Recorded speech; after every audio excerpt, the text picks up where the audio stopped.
Today I'm going to take you through groundwater pollution. Let's get right into it. Meaning of groundwater pollution. Groundwater pollution is a process by which impurities are introduced into groundwater sources, making the water unfit for human consumption.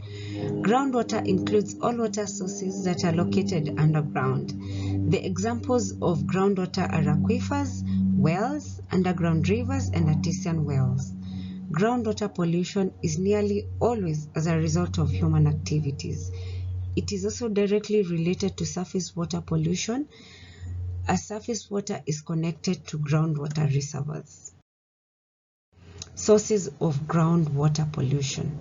Groundwater is polluted by virtually any activity whereby chemicals or wastes are released into the environment, either intentionally or accidentally.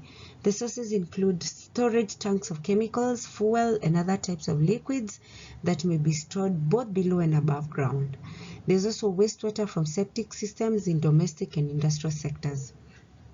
There's also uncontrolled hazardous wastes, including radioactive waste. There is runoff from solid waste, landfills, or waste disposal sites. Runoffs from agricultural lands that wash off agricultural chemicals such as fertilizers and herbicides.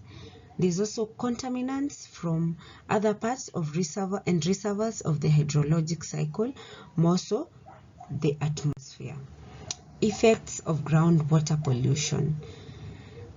Contaminated groundwater can have serious health effects.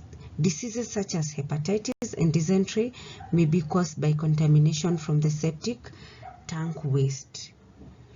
Some chemicals that seep into groundwater are toxic and could act as fast-acting Some chemicals that seep into groundwater are toxic and could act as fast-acting or slow poisons to human and animals.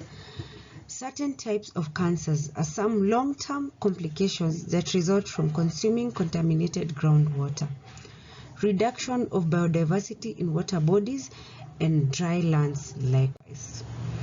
Preventing groundwater pollution. When groundwater is contaminated, it is very difficult to clean it up, which is why the secret lies with prevention of contamination from the source of the pollutants.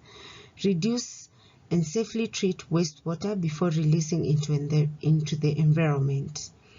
Reduce the use of chemical pesticides and fertilizers in agricultural farms. Reduce the use of single-use plastics that contaminate surface water and in turn groundwater. Practice water conservation practices such as reforestation, afforestation, and conservation of water catchment areas. That concludes my presentation. Thank you very much for your time.